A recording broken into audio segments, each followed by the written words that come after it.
사랑만이 영원히 남는다 하는 겁니다. 아마 우리 계신 분들께서도 다 학창 시절을 보냈을 것이고 많은 선생님들의 도움을 거쳐서 아마 이 자리까지 왔을 겁니다. 그 수많은 선생님들 중에서 지금 기억에 남아 있는 선생님은 어떤 분이십니까? 두 종류일 겁니다. 엄청 때린 선생님, 안 좋은 쪽으로 기억에 남아 있을 겁니다. 근데 실력 좋은 선생님도 계시고 재미있는 선생님도 계시고, 그런데 끝까지 남아있는 분은 보면은 그 사랑이 많은 선생님이 계셨어요. 그분께서 가르쳐준 내용은 잘 생각이 안 납니다. 근데 그분께서 베푼 그 사랑은 하나하나 마치 섬섬 옥수처럼 우리 마음 가슴 속에 이렇게 남아있어요. 선명하게 남아있습니다. 제가 얼마 전에 그 동창, 벌써 뭐 고등학교 졸업한 지가 3, 40년 됐는데 만나서 같은 반이었습니다. 야, 네 기억나는 선생님 누구냐 이러니까 저랑 똑같았어요. 그 선생님이 기억이 난다는 거예요. 그 친구에게도 그 사랑이 남아있다는 것을 알았습니다. 이것을 보면 사랑은 없어지지 않고 영원히 남는다. 실력도 성격도 능력도 여러 가지도 있지만은 그것은 부분적이다. 사랑이 영원하다 하는 것을 어느 정도 비춰주는 우리 현실의 사례라고 생각이 됩니다. 오늘 본문 말씀은 바로 이 부분을 이야기하는 겁니다. 많은 것이 있어요. 실력, 능력, 은사, 그 다음에 뭐 여러 가지 것들이 있습니다. 업적 있는데 영원히 남는 거, 이 땅을 떠나서 아버지 하나님 앞에 가서 남는 거, 이건 뭐냐? 이거는 사랑이라고 말씀을 하고 있습니다. 얼마나 많은 은사들이 많아요. 다 가치가 있죠. 얼마나 많은 성김들이 있습니까? 너무 귀하죠. 그러나 그런 것들은 전부 다 부분적이고 설교도 일시적이다. 그렇게 이야기하는 겁니다. 천국 가면 설교 안 합니다. 그냥 바로 알기 때문에 설교할 필요가 없어요. 해석이 필요 없어요. 근데 이 땅에서 살아갈 때는 이런 것들이 참 유효하지만은 그래도 불완전하고 제한적일 수밖에 없다 하는 것입니다. 그래서 우리는 신앙이 자라고 성숙해지고 확신을 위해 설 수 있는 길은 딱 하나밖에 없어요. 주님의 사랑을 이해하는 데서 모든 것은 다 결정이 난다. 그것만이 우리에게 영원히 남는 것이다 하는 것을 말씀을 하고 있는 것입니다. 우리 신앙이 어떻게 성숙해져요?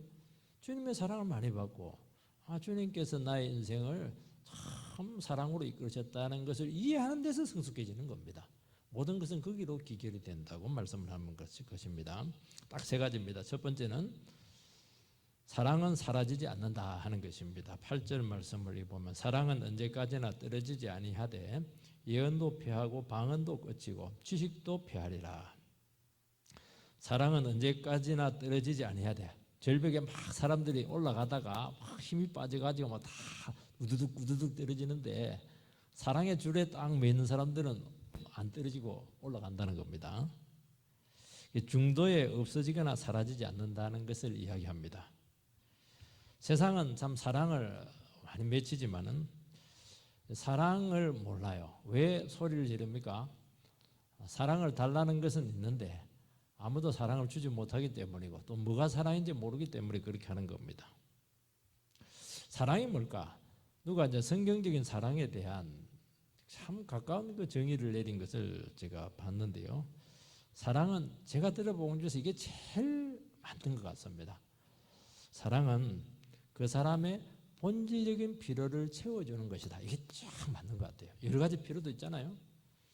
되게 우리가 원하는 거죠. 원하는 건 많을 겁니다. 뭐 과자도 원하고 여러 가지 우리 욕망 그것도 원하는 것이지만 그게 아니고 정말 내 인생과 내 자신과 미래에 대해서 정말 나에게 영원히 남고 내 자신을 회복시키고 생명을 주고 재용서를 주는 근본적인 문제를 해결해주고 그 필요를 채워주는 거, 이것이 사랑이다 하는 것이, 그게 성경적인 사랑의 정의라고 저는 생각이 되는데 맞아요.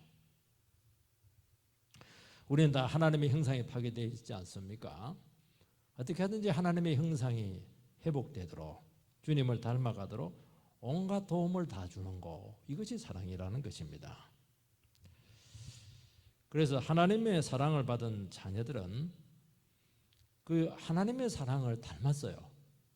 내가 내 자신을 찾고 내가 내 인생이 회복이 되고 내가 내 자신이 된 그 원리를 이해를 하는 겁니다. 그것은 하나님의 사랑의 결과입니다. 그렇다면 우리는 다른 사람을 어떻게 사랑해야 되겠습니까? 똑같이 사랑을 하면 돼요. 그 사람이 무조건 잘해주는 게 아닙니다. 그 사람이 원하는 거 다 해줄 수도 없지만은 그렇게 해주는 것도 좋지가 않아요. 자식들에게 원하는 거 다 해주면 그거는 아주 악한 자식 만드는 겁니다. 그 영혼에 정말 필요한 것들이 있고 그것을 발견하는 겁니다. 그게 쉽지가 않아요. 그것부터 사랑이 시작되는 겁니다. 그리고 내가 할 수 있는 범위 안에서는 영적인 필요들, 본질적인 필요들 이런 부분들을 채워주는 것이 사랑이다 하는 것이니까 예수 믿는 사람들의 사랑은 세상 사람들하고 달라요. 밥 한 끼 사주는 게 아닙니다. 정말 깊이가 있어요.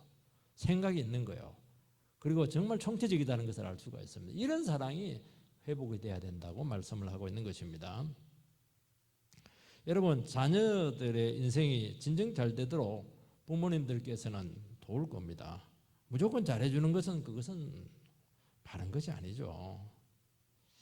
당장은 그들을 섭섭하게 할지 모르겠지만은 그들의 인생에서 진정 복이 되는 그것을 찾아서 뭐 땅을 팔든 뭐 논을 팔든 뭐 소를 팔든 그렇게 헌신을 해서 그렇게 돕지 않겠습니까? 지금 우리나라는 자식 사랑에 눈물을 버렸어요. 그래서 막 불이행하고 뭐 온갖 것 다 해가지고 그냥 세상 영광 주려고 하는데 자기도 망하고 집안 망합니다. 여기서 뭐 사랑은 사라지지 않습니다. 다른 것은 다 폐하여지고 중도하차하게 되고 반드시 용도 폐기가 될 때가 있다는 겁니다. 왜냐하면 그 효과가 눈에 보이는 이 세상 또 일정한 부분 그 상황에서만 필요하다는 것입니다. 반드시 한계가 오게 되고 그것도 부분적일 수밖에 없다고 말씀을 하고 있습니다. 여러분, 물질이라고 하는 것은 정말 가치가 있는 겁니다. 이 세상 살아가는데 어떻게 우리는 물질 없이 살아갈 수가 있겠어요?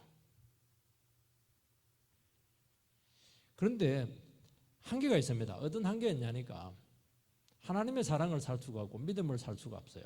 그리고 더 중요한 것은 죽을 때 못 가져갑니다. 그게 이제 한계라는 거예요. 그게 한계. 근데 그 물질이 영원할 수 있는 방법이 있습니다. 그 물질을 가지고 하나님 나라를 위해서 아니면 다른 영혼을 사랑으로 섬긴 도구로 썼다고 한다면 그것은 영원한 것이죠. 사랑에 들어가면 그 물질이 영원하게 된다는 것입니다. 이 세 가지가 나오죠. 예언이 나오고 방언이 나오고 지식이 나옵니다. 이 세 가지가 고린도 교회 성도들이 최고로 헌무하고 가치 있게 여겼던 은사들입니다. 이게 가치가 없다는 게 아니라는 겁니다. 이것으로 은혜 받은 거 필요 없다는 거 아닙니다. 이거는 많이 나타나면 나타날수록 좋은 것이고 귀한 것입니다. 그러나 우리 신앙이 자라고 믿음의 연륜이 커지고 이렇게 하면 이 모든 것들도 그때는 너무 중요하고 절대적으로 여겼던 이런 것들이 더 이상 중요하지 않을 때가 온다는 것이고 또 그 우리의 그런 믿음의 분량에 따라서 그 가치가 훨씬 작아질 수가 있다고 말씀하고 있는 것입니다. 왜냐하면 이것은 영원한 것이 아니기 때문입니다. 신앙을 돕기 위한 방편인 것이고 다른 영혼을 세우기 위한 도구라는 것이기 때문이죠. 도구는 영원하지 않아요. 도구는. 그리고 영속적인 가치를 가지는 것은 아니다는 겁니다. 이 교회에 살아갈 때 주님께서 주시는 귀한 은혜의 도구라고 말씀을 하고 있는 것입니다. 예언은 지금으로 말하면 설교와 같습니다. 그 당시는 성경이 완성되어 있지 않았기 때문에 성경을 해석하고 그렇게 하지 못해요. 자기가 계시를 받아서 사람들에게 선포를 하는 것입니다. 성령의 감동으로 교훈을 주는 것이니까 어찌 보면 지금 목사들보다도 훨씬 더 영향력이 있었고 정말 중심이 될 수 있는 귀한 사람들이라고 할 수가 있습니다. 예배를 인도하지 않겠습니까? 그리고 성령의 깨달음이 와야 되는 것이기 때문에 그 모든 사람들이 교훈을 줄 뿐만 아니라 상담을 통해서 인생의 그런 여러 가지 진단과 처방을 내려줄 수 있는 아주 이 모든 것들이 사실은 그 예언의 은사에 들어있다는 것을 알 수가 있습니다. 이 귀한 예언의 은사지만은 지금은 이 예언의 은사가 굉장히 부분화돼서 훨씬 작아졌어요. 옛날에는 설교하고 선포하고 교회 전체를 아우르는데 이제는 뭐 좀 미래를 예언하는 그런 정도로 예언의 은사가 많이 축소가 된 거예요. 이게. 그리고 강력한 예언의 은사가 나오다가 어느 순간 그게 안 나올 수가 있는 겁니다. 은사니까 거두고 갈 수도 있는 것이거든요. 필요 없기 때문이죠. 또 부족한 예언일 수가 있는 것입니다. 한때는 강력한 예언의 능력이 있었는데 나중에 보니까 그게 굉장히 많이 소멸되는 것을 알게 됩니다. 한때 막 병 고치고 막 귀신 쫓아내고 그래서 교회가 크게 부흥되는데 나중에 뒤에 가서 그 능력이 나타나는가 싶어서 가보면은 옛날처럼 그렇게 안 나타나는 데가 참 많은 거예요. 이게 왜 안 나타납니까? 그건 모르죠. 영원하지 않다는 것을 보여주는 한 증거라는 것입니다. 그때는 그것이 참 모든 것이었는데 지나고 보니까 부분적이었다. 그때는 그분의 설교가 막 모든 것이고 대단한 것이고 모든 것을 아우르는 것처럼 생각했는데 나중에 보니까 그분도 조금 치우친 부분이 있었구나 하는 것을 우리는 많이 깨닫게 된다는 것입니다. 그리고 결정적으로 우리가 예수님 앞에 가게 되면은 더 이상 예언이 필요가 없어요. 예언할 필요가 없어요. 바로 아니까요.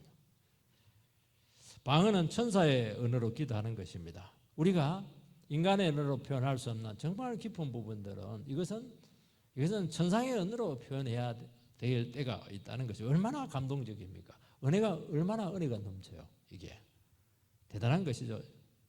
하나님의 살아계심을 이것을 체험하게 되고 어느 교단에서는 방언을 했나 하지 않나 따라서 격이 딱 달라질 정도로 이렇게 확연한 구별될 수 있는 그런 은사지 않습니까?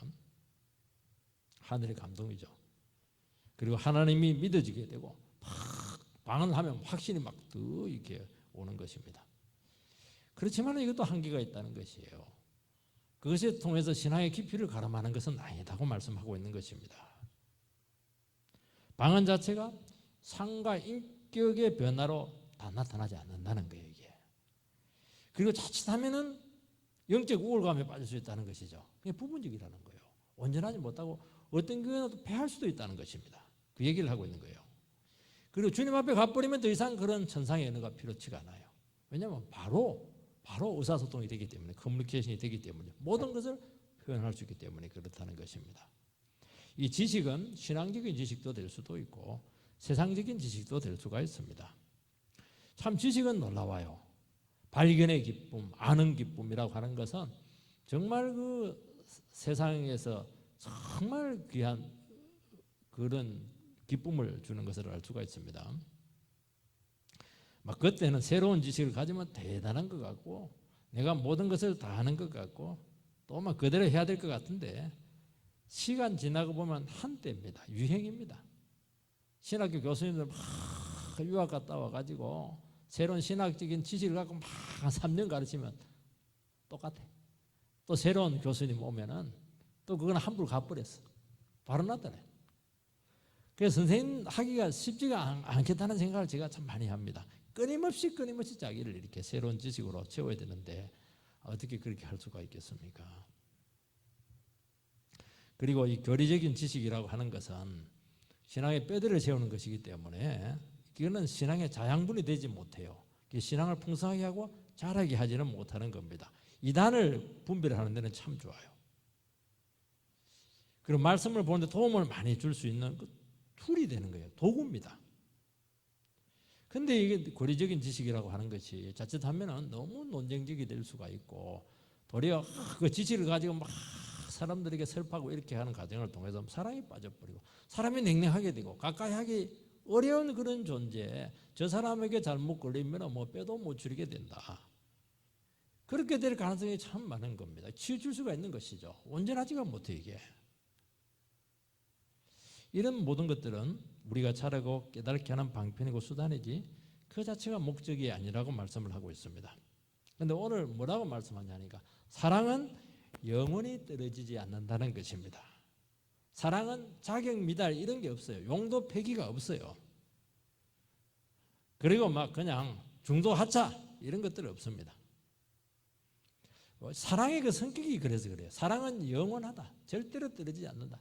부족한 사랑이 있고 좀 많은 사랑이 있더라도 사랑 그 자체는 영원하다고 말씀을 하고 있는 것입니다. 여러분, 사랑은 뭐냐? 사랑은 상대방을 발견하게 하고 자기 자신을 찾게 하는 것이라고 했죠. 본질적인 필요를 채워준다고 했습니다. 어떤 사람들은 자기가 뭐가 필요한지도 몰라요. 근데 주님의 사랑을 아는 사람들은 정말 저 사람이 진짜 필요한 게 무엇인가 하는 것을 알고 기도해 주는 겁니다. 그 기도 어디 가겠습니까? 그 기도 중도 폐기될 수가 있겠습니까? 아니잖아요. 그렇지가 않아요. 우리는 다른 영혼이 잘 되도록 우리는 최선을 다해서 돕게 될 것입니다. 그래서 사랑은 절대로 실패할 수가 없습니다. 그 사랑은 뭡니까? 그 사람이 스스로 일어서는 거예요. 믿음으로 일어서서 자기 힘으로 자기 믿음으로 살아가도록 돕는 겁니다.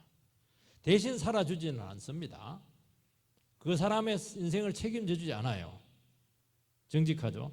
그렇지만은 자립하도록 자기 발로 서서 일어서서 정말 책임 있는 삶을 살아가도록 도와주는 것이 사랑이지 않겠습니까? 이게 필요하잖아요. 이게 그 사람 속에 있는 잠재력을 발견하게 하고 자기 자신의 가치가 정말 귀하다는 것을 인정을 해주고 그리고 그 사람이 잘 되도록 기도해주고 도와주고 이게 사랑이거든요. 이것이 어떻게 중도 하차가 될 수가 있겠습니까? 이건 너무 귀한 것이거든요.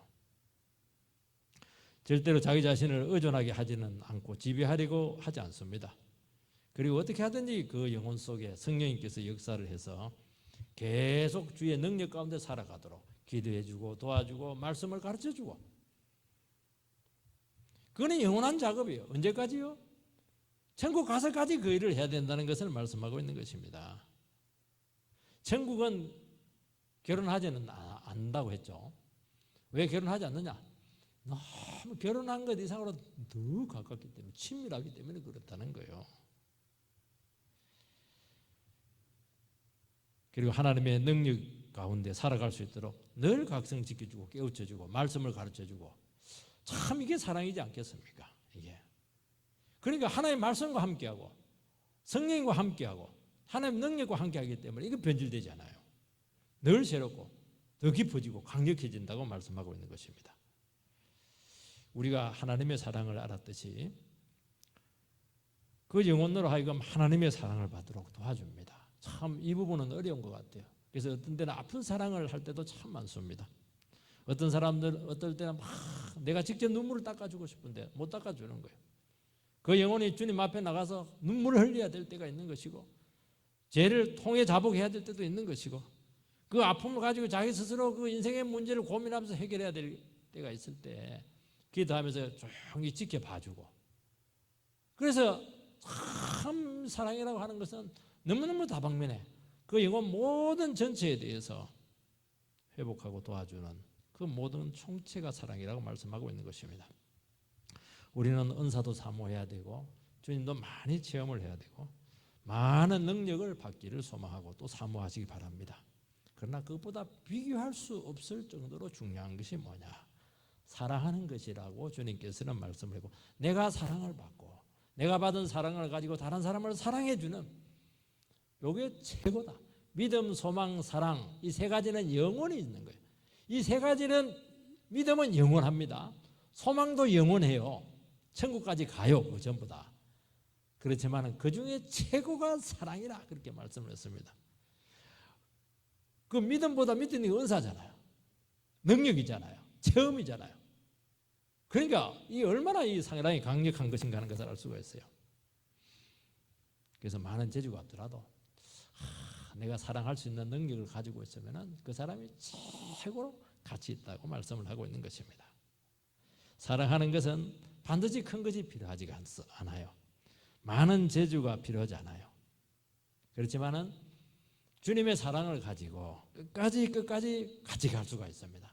이 선생님들 시켜보고 교사를 시켜보고 이렇게 하면은요, 반짝반짝 하시는 분들이 있어요. 말재주가 좋은 사람도 있고 막 그냥 재밌게 하는 선생님들도 이렇게 하는데요. 오래 못 가요. 결국 그 사랑이 많은 선생님들이 계세요. 아이들 하나하나를 인격적으로 대해주고 끝까지 그들과 함께 해주고 시간 내주고 이렇게 하는데 낮에 보면요 애들이요 그 선생님 너무 존경해요. 그 뛰어나게 가르친 것도 없어요. 평범해요. 근데 그 비밀이 뭔가 보니까 사랑이 많더라니까요. 이 사랑이에요. 사랑이 변화시키는 겁니다. 내가 한두 번 설교 잘했다고 해서 내가 한두 번 성경 공부 잘했다고 해서 그 바뀌겠습니까? 아니에요. 아주 진실한 사랑으로 그 영과 함께 해주고 이렇게 할 때 이것이 영원히 가는 것이죠. 이것이 사람을 변화시키고 그 사람을 찾게 해주는 것이다. 그렇게 말씀을 하고 있는 것입니다. 그리고 그 사랑으로 가게 될 때 주님께서 은사도 줄 거예요. 능력도 부어줄 겁니다. 지혜도 줄 것이고 지식도 줄 겁니다. 이렇게 모든 인생을 풀어내시기를 바랍니다. 두 번째는 사랑에서 오지 않는 것이 왜 불완전하냐 하는 그 이유가 나오는 것입니다. 9절에서 10절 말씀을 보면 우리는 부분적으로 알고 부분적으로 예언하니 온전한 것이 올 때에는 부분적으로 하던 것이 패하리라. 이 부분적이다 하는 것을 이야기합니다. 우리는 다 있는데 2%가 부족하다.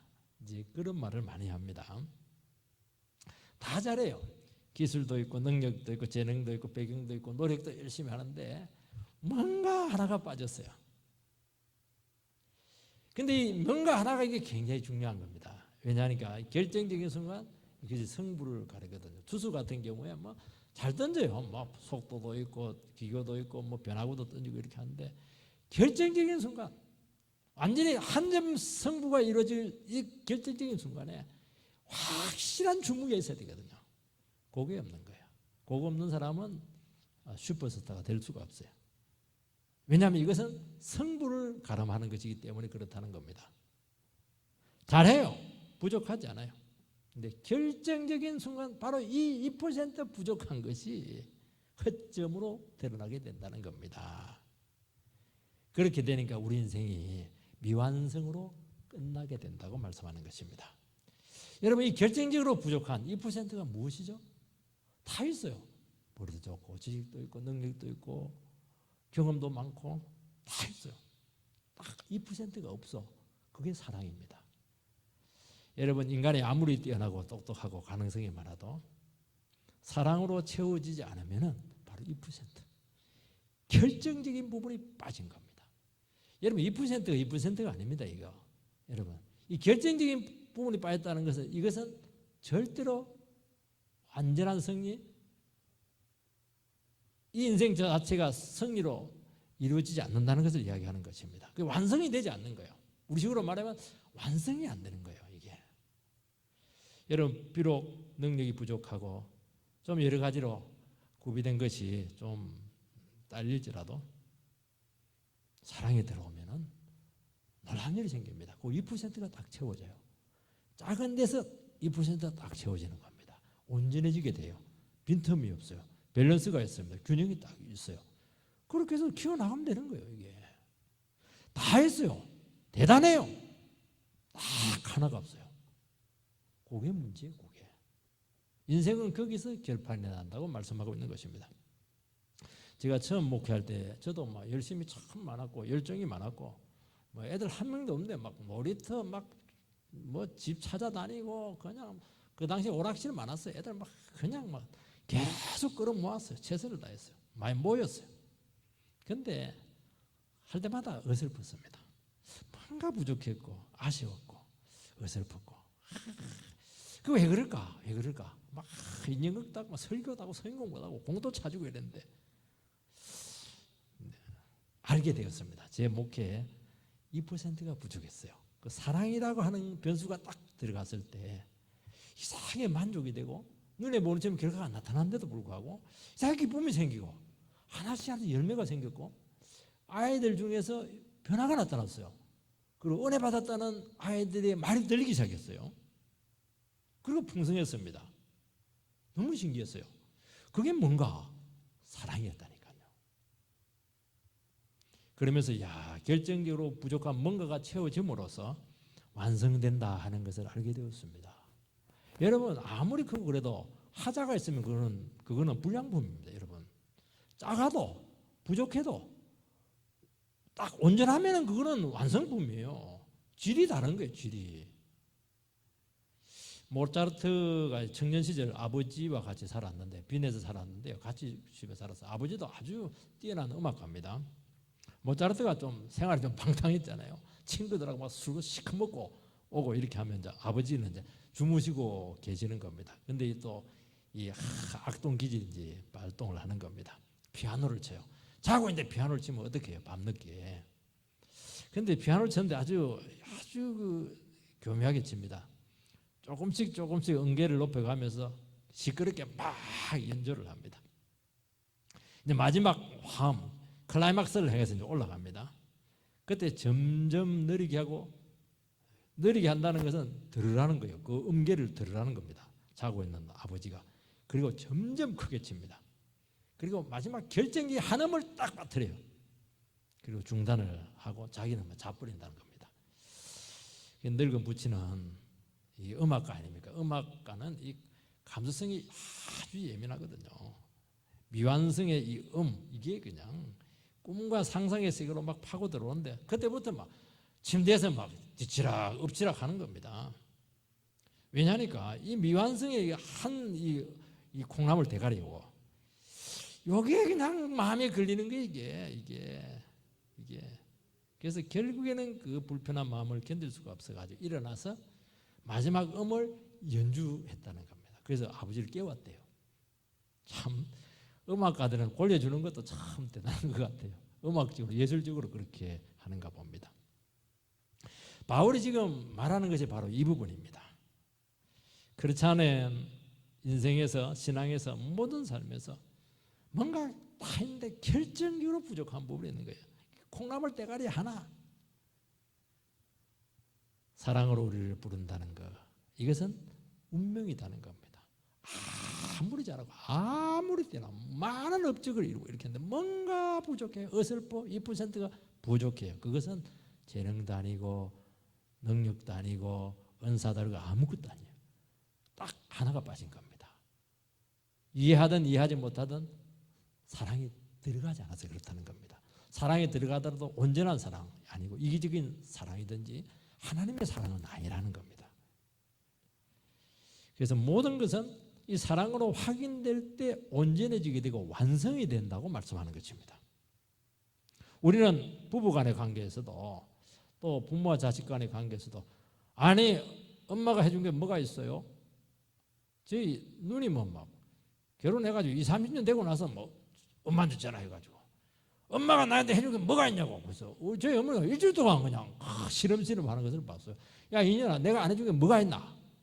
그렇게 얘기를 했는데 왜 그런가 봤더니만 안 해준 게 아니에요. 다 해줬어요. 사랑이 빠진 거예요. 그가 원했던 사랑이 빠진 거예요. 그래서 그거는 안 해준 거예요. 그러니까 쉽게 말해 안 해준 거예요. 느낌이 안 온 거예요. 쉽게 말해서. 은사는 전체가 아니고 일부입니다. 예언도 전체가 아니고 일부입니다. 지식도 전체가 아니고 일부라고 말씀하고 있는 것입니다. 자기 자신을 발견하고 타인을 섬기는 귀한 수단입니다. 은사 자체가 목적도 전체도 아니라는 것이죠. 이것은 하나님의 사랑을 전달하는 수단이고 도구라고 말씀하고 있는 것입니다. 그때는 이게 대단한 것 같아요. 엄청난 것 같고 모든 것인 것 같고 전체적인 것 같고 이것만 가지면 다 가진 것 같아요. 아니에요. 그것도 한 파편에 불과하고 작은 부분이라고 말씀하고 있는 것입니다. 설교자가 설교단에 있을 때는 대단한 것 같고 그때 막 능력이 나타나고 은혜가 나타나고 회개가 나타나고 통해 자복이 나타나면 이야 최고로 영광스러운 것 같다. 저는 그것 때문에 설교자가 됐어요. 세상에 이런 사람을 변화시킬 수 있는 길이 어디에 있겠는가. 설교밖에 없다. 다 뜯어쳐 버렸어요. 격려하고 다 뜯어쳤어요. 그것도 부족하다는 것입니다. 전체가 아니에요. 조금 지나면 그것도 일부분에 불과하다고 그렇게 깨달을 때가 온다는 것입니다. 여러분 우리에게 하나님의 사랑이 들어와야 된다는 것입니다. 내가 얼마나 부족하고 부분적으로 안다는 것을 그때 깨닫는 거예요. 우리가 하나님의 사랑을 모르면 내가 가지고 있는 이게 대단한 것으로 생각을 합니다. 내 체험, 내 능력, 내 은사, 내 지식 이것이 모든 것이라고 생각을 해요. 어떤 경우는 우리 목사님이 전부라고 생각하시는 분들이 있습니다. 근데 하나님의 사랑이 들어오면 안 그래요. 아, 이게 또 부분적이구나. 전체가 아니구나. 왜냐하면 하나님 사랑은 너무 크거든. 하나님 사랑은 강물과도 같아요. 강물이 막 흘러갑니다. 강물을 뭘로 막겠습니까? 그거 뚝으로 막겠습니까? 그거 돌로 막겠습니까? 못 막는 거예요. 은사로 막겠습니까? 못 막는 거예요. 지식으로 막겠으면 못 막는 거예요. 그냥 하나님의 사랑이 막 밀려 들어가는 거예요. 거기에 은사는 하나의 쪽비에 불과하다는 거예요. 그냥 하나의 작은 돛담배에 불과하다는 겁니다. 그래서 그 타고 가면 돼요.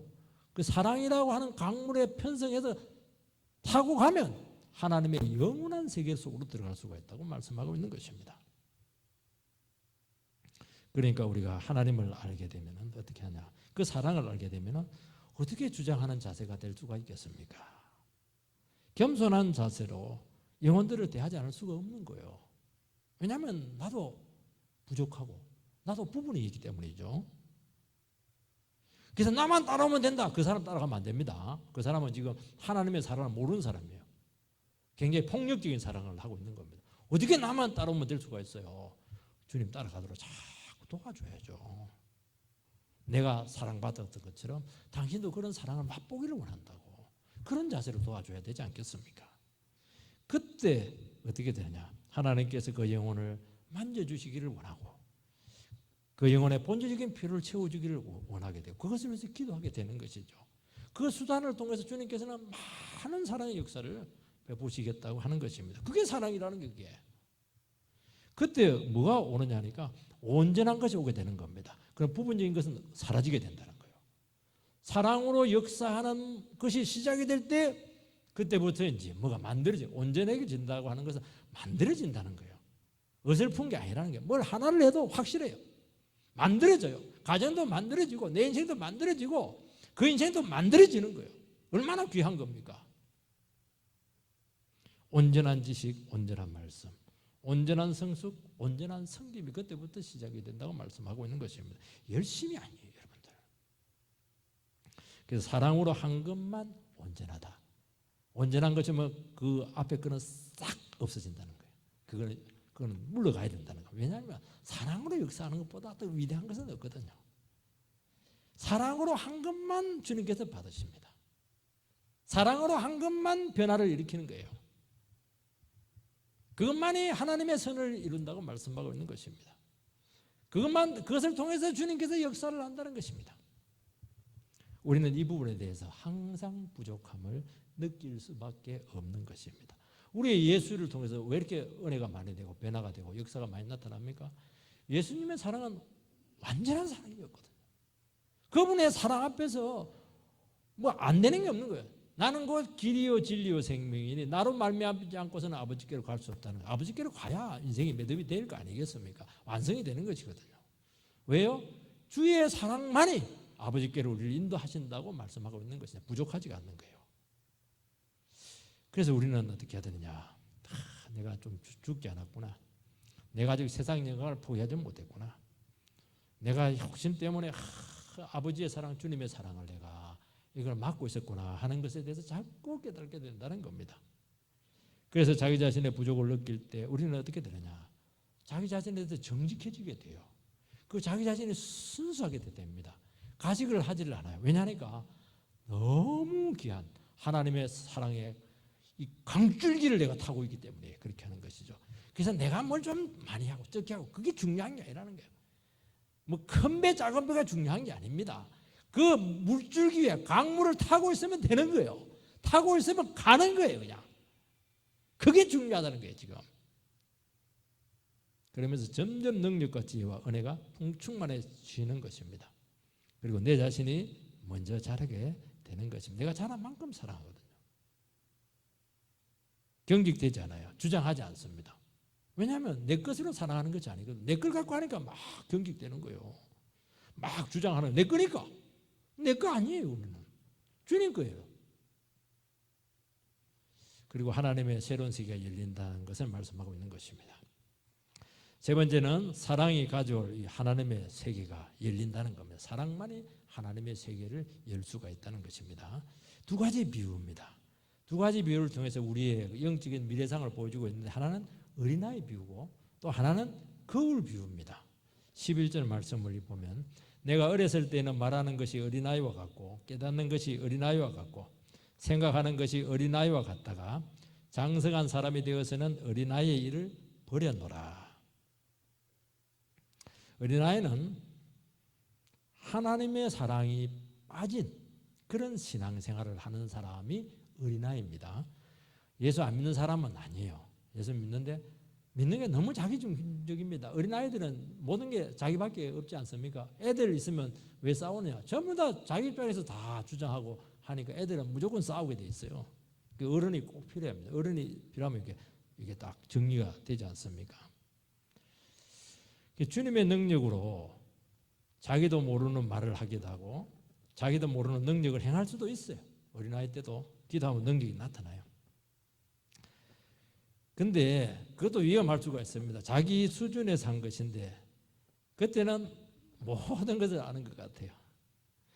저는 막 설교하면 듣고 나면 막 그 설교가 너무 매료가 돼가지고 막 성경을 다 아는 것 같았어요. 그래서 그 들은 말씀을 가지고 막 그냥 룸메이트에게도 막 이야기해주고 막 얘기해주고 싶어가지고 막 친구한테 가가지고도 성경 이야기해주고 이렇게 했는데 지금 생각하니까 그것도 실제로 가서 얘기해주려고 하면 또 얘기가 잘 안 돼요. 내게 아니었기 때문에 그렇다는 것이죠. 그게 어린아이라는 거예요. 이게 그때는 최고였는데 이게 얼마나 부족한 것인지 어린 생각인지 곧 알게 된다는 것입니다. 과거에는 나름대로 막 설교를 은혜스럽게 했다 이렇게 했는데 지금 그 원고 설교를 가만히 보면 참 부끄러워요. 왜 쓸데없는 말을 왜 이렇게 많이 했을까 하는 생각을 합니다. 어린아이의 특징은 단정을 잘해요. 왜냐하면 그거밖에 모르니까. 왜냐하면 자기 세계밖에 없거든요. 그러니까 자기 세계 안 맞는 건 좀 틀린 거예요. 내 세계 속에 들어오는 것은 맞는 겁니다. 그래서 어린아이들은 옳고 그럼 이것도 확실히 얘기하는데 그게 너무 폭이 좁아요. 하나님의 뜻이라고 하는데 성숙해지면 신중해집니다. 사람이. 왜냐하면 많은 것을 알게 되거든요. 그것은 나의 희망사항이었고 나의 확신이었다는 것을 꼭 깨닫게 된다는 것입니다. 그래서 항상 그 기독교 지도자들은 자라나는 세대에게 헌신을 자꾸 요구하면 안 돼요. 막 촛불 켜놓고 순회가지고 중학교 1, 2학년들인데 막 선교 헌신하라고 사모 헌신하라고 그렇게 할 필요 없어요. 충분히 고민하도록 말씀을 듣게 해가지고 정말 나의 인생에 가치 있는 것이 무엇인가 하는 것을 스스로 결정할 수 도와줘야 되지. 막 그때 헌신으로 나중에 안 가면 굉장히 죄책감 가지고 평생 살거든요. 사랑하는 사람 나타나면 그 목사 안 하면 그 파혼해야 되는데 어떻게 하려고 그래요? 그게 신중해야 된다는 겁니다. 그래서 자라면서 기쁘신 뜻을 이해할 수 있도록 자꾸 말씀을 가르치고 도와주는 것입니다. 어린아이는 자기 중심적입니다. 자기 영광밖에 몰라요. 자기 아성을 막 구출해요. 관심이 자기밖에 없습니다. 사랑도 자기를 위해서 하는 겁니다. 자라게 되면서 하나님 중심이 되고 타인 중심이 되는 것을 알 수가 있습니다.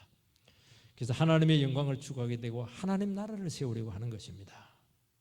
어릴 때는 내가 영광받아야 되고 내가 주인공이 돼야 되고 내가 인정받고 내가 중심이 돼야 된다는 겁니다. 무슨 일을 하면서도 자꾸 충돌하는 거예요. 왜냐하면 내가 주인공이니까. 내가 주인공이면 다른 사람들은 조연으로 가야 되거든요. 내가 공주님이 되면 나머지 애들은 시녀로 다 전락해야 되는 거예요. 싸우는 거예요. 뜻대로 안 되면 화내고 막 원망하고 좌절하고 이렇게 하는 겁니다. 그게 어려서 그래요. 그래서 교회 봉사하고 이렇게 하시는 분들 보면 사랑이 없으면 막 그 사람 가는 데마다 막 소리가 막 나와. 시끄러워. 왜 그러냐니까 다른 거 아니에요. 뭐 부족해서 그런 게 아니고 사랑이 없어서 그래요. 사랑이 없어서. 어려서 그래요. 한마디로 말해서. 신앙이 자라면서 하나님의 사랑이 들어갑니다. 그러면 하나님을 먼저 생각하게 되고 그 나라를 위해서 자기 자신을 드리는데 그 나라를 위해서 자기 자신을 드린다고 하는 게 뭘 얘기하냐니까 그 나라에 정말 내가 있어야 될 자리가 어딘가 하는 것이 보이기 시작해요. 그래서 그것을 채워주는 겁니다. 그 다른 사람을 바라볼 때도 저 사람 다 좋은데 뭔가 부족한 부분이 있는데 저게 내가 가지고 있는 것이 있으면 그걸 채워주는 거예요. 그게 영혼을 세우는 것이지 않겠어요? 그게 사랑이라는 겁니다. 그게 보여야 돼요. 자기밖에 모르니까 아무것도 안 보이니까 못하는 겁니다. 왜 사랑이 안 되냐? 안 보여. 사랑을 하더라도 내 필요를 갖고 얘기하니까 상대방은 아무 도리 해주지 말라고 그래요. 피곤하다고. 괴롭히지 말라고 그렇게 하는 겁니다. 그거는 자기식의 사랑이라서 그렇게 하는 것이거든요. 그게 사랑하는 것이 쉽지가 않다니까요. 하나님께 우리 사랑하는 게 얼마나 힘드셨어요. 아들을 보내가지고 십자가에 달려 죽을 정도로 그렇게 사랑을 했는데 누가 그런 사랑을 할 수가 있겠습니까? 왜 그런 사랑을 합니까? 정말 아들의 죽음이 우리에게 필요했기 때문에 그런 사랑을 했던 거 아니겠습니까? 그 사랑이 쉽지가 않다니까요.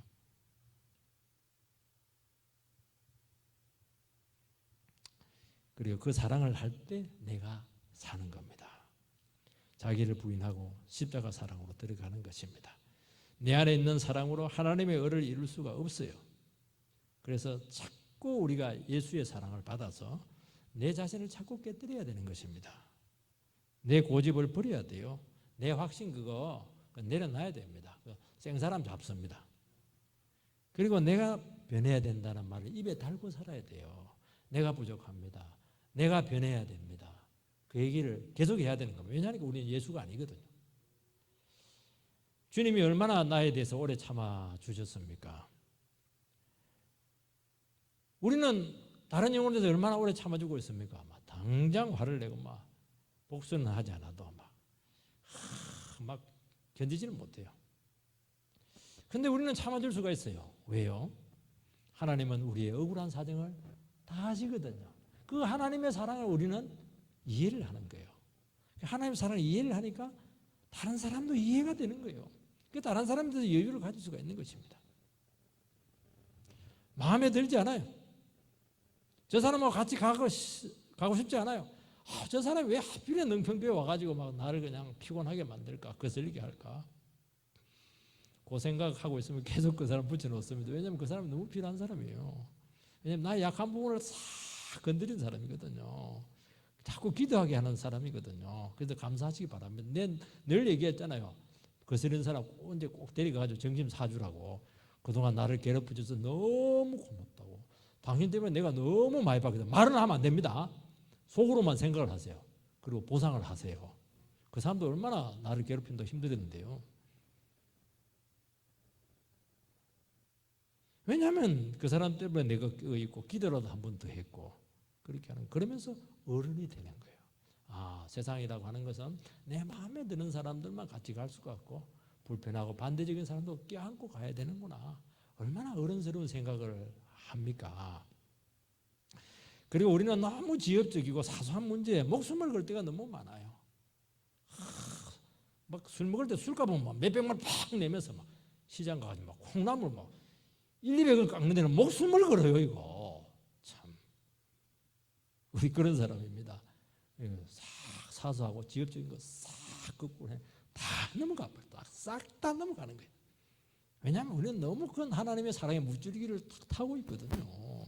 그거 아무리 뭐 배가 거꾸로 돼 있더라도 뒤로 가더라도 갈 거 아니에요. 그걸 알거든요. 지그재그로 가더라도 결국 그 물 따라서 가거든요. 강물 쫓아서. 그건 뭐 문제가 되겠습니까? 그러면서 시야가 넓어지게 되고 어설픈 처지에서도 주의 사랑으로 모든 것을 함께 할 수 있게 된다는 것입니다. 두 번째는 뭐냐니까 거울 비유입니다. 12절 우리가 지금은 거울로 보는 것 같이 희미하나 그때는 얼굴과 얼굴을 대하여 볼 것이요 지금은 내가 부분적으로 하나 그때는 주께서 나를 아신 것 같이 내가 온전히 알리라. 그 당시에는 청동 거울입니다. 어릴 때마다 있었던 것 같아요. 그걸 자꾸 닦아야 돼요. 그런데 이제 청동 거울의 특징 전체는 윤곽은 보이는데 부분적으로 명확하지가 않아요. 코가 야뭉뚱거리 있고 이렇게 되는 겁니다. 들어갈 때 들어가고 나올 때 나오고 이게 명확하지가 않아요. 그런데 그때는 얼굴과 얼굴을 마주 대하듯이 명확하게 알고 클리어하게 온전하게 보게 된다고 말씀합니다. 지금은 우리는 신앙생활을 하고 믿음 생활을 하지만 안개 속을 걷는 것 같아요. 그러나 언젠가는 모든 안개들이 다 그치면서 분명하게 될 때가 온다고 말씀을 하고 있습니다. 여러분 이거는 참 너무 귀한 겁니다. 지금 우리는 안개 속을 걷는 것 같아요. 뭘로 모르겠어요. 미래에 대해서 모르겠고 지금 어려운 문제들에 대해서 지금 하나님 나를 사랑하는 것인지 몰라요. 어릴 때는 사랑했다가 어쩔 때는 안 사랑한 것 같으니까 막 낙심했다가, 어쩔 때는 막 기뻤다가, 어쩔 때는 막 뜻대로 안 되고 이러면은 하나님이 나를 버린 것 같다 이렇게 하면서 또 막 기가 죽어버리고, 그러니까 뭐 냉온탕을 막 계속 왔다 갔다 하는 거예요 이게.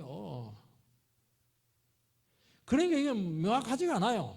전체적으로는 뭐 돼가는 것 같기도 한데 이건 내가 지금 제대로 가는 거지 알지를 못해요. 근데 어느 순간에는 뭐냐?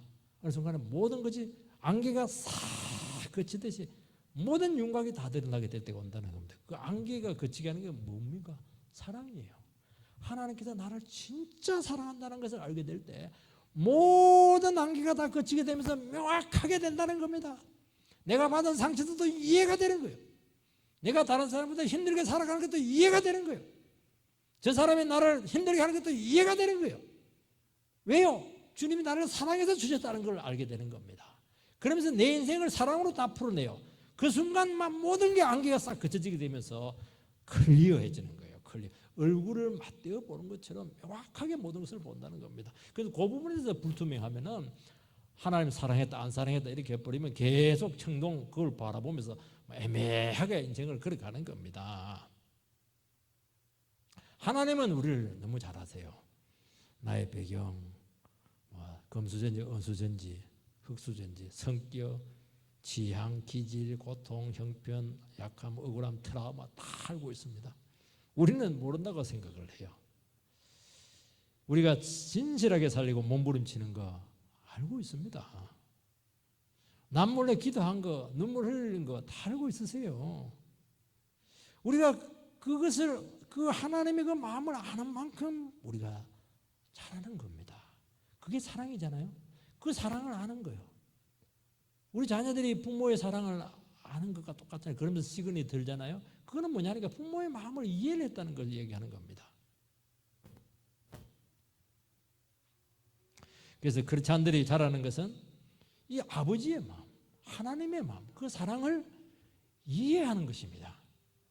어릴 때는 자기 짐 힘기기 때문에 모든 것이 희미하고 분명하지 않습니다. 아는 것 같은데 안 그래요. 그러니까 그렇게 원망이 많고 불평이 많고 오해가 많고 낙심을 많이 한다는 겁니다. 조금 기뻐했다가 많이 슬퍼하는 거예요 이게. 하나님께서 나를 온전히 하시고 인도하셨다는 것을 우리는 신앙이 자라면서 깨닫게 될 것입니다. 그때는 이해가 안 됐는데 이게 전부 다 하나님께서 하시는 일이라는 것이 이해가 돼요. 아, 하나님 나의 이런 부분을 알고 나를 이렇게 돌리셨구나. 나를 인생에 돌려주신 하나님 찬양합니다. 나를 얼마나 사랑했기 때문에 그때는 막 돌려서 하나님 나를 버린 것 같았는데 나중에 보니까 너무 결과가 아름다운 거예요. 둘러서 온 것 같은데 나중에 보니까 막 지름길을 업어서 왔네요. 나를. 그걸 깨달으면서 하나님 나를 정말 사랑했구나. 그러면서 인생이 명확하게 되는 거예요. 이게. 흔들리지 않아요. 어떤 일이 있더라도 주의 사랑에서 나를 무엇이 주의 사랑에서 나를 끊으리요? 적신이나 죽음이나 살인이나 어떤 것도 주의 사랑에서 나를 끊지 못하리라. 주님께서는 나를 찰거머리처럼 살아가는데 어디서 나를 망가뜨리게 할 수 있는 것이 어디에 있겠습니까? 그게 인생 우리의 미래 자화상이라고 말씀하고 있는 것입니다. 고난 중에 있을 때 더 사랑에 넘치세요. 인생의 많은 비밀을 더 깨닫는 것입니다. 그 사랑을 알고 성숙해지는 것입니다. 모든 것이 사랑으로 수화가 된다는 것이죠. 억울한 것 있죠. 손해본 것 있죠. 상처받은 것 있죠. 그 사람 때문에 내 인생이 삐끗한 것 있죠. 감사하시기 바랍니다. 그것 때문에 얼마나 기도 많이 하고 사랑 많이 받고 인생을 알게 되고 비밀을 알게 되고. 그때 손해본 것 같아요? 아니에요. 주님께서 그렇게 해서 나를 빚어주신 여호와 하나님을 찬양합니다. 그런 찬양이 있게 되기를 바랍니다. 아쉬울 것 없어요. 아쉬워하지 마세요. 저 사람 만나가지고 내 인생 배렸다. 아쉬워하지 마세요. 그 아쉬워하고 있으면 아직 지금 하나님의 사랑을 모르고 있는 거예요. 지금 당신 아니면 어떻게 내가 살아? 그렇게 나와야지. 하나님이 하시고 넘치게 채워주시고 또 주실 걸 아는 것입니다. 우리가 다시 한 번 더 이 사랑 가운데 있게 될 때 모든 두려움 염려들 다 이기게 될 것이고 모든 것은 예수의 사랑으로 통한다 하는 것을 마음속에 꼭 새기시기를 주의 이름으로 축원드립니다. 기도하겠습니다.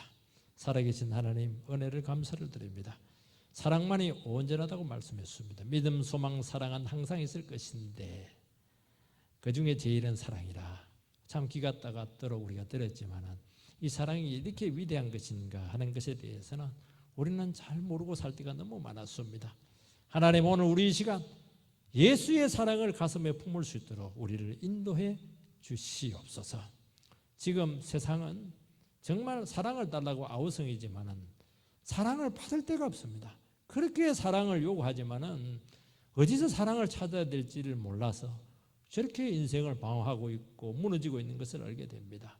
하나님, 우리가 예수의 사랑의 전파자가 되고 사랑의 통로자로서 저희들이 온전히 세워지게 하여 주시옵소서. 예수님 이름으로 기도하옵나이다. 아멘.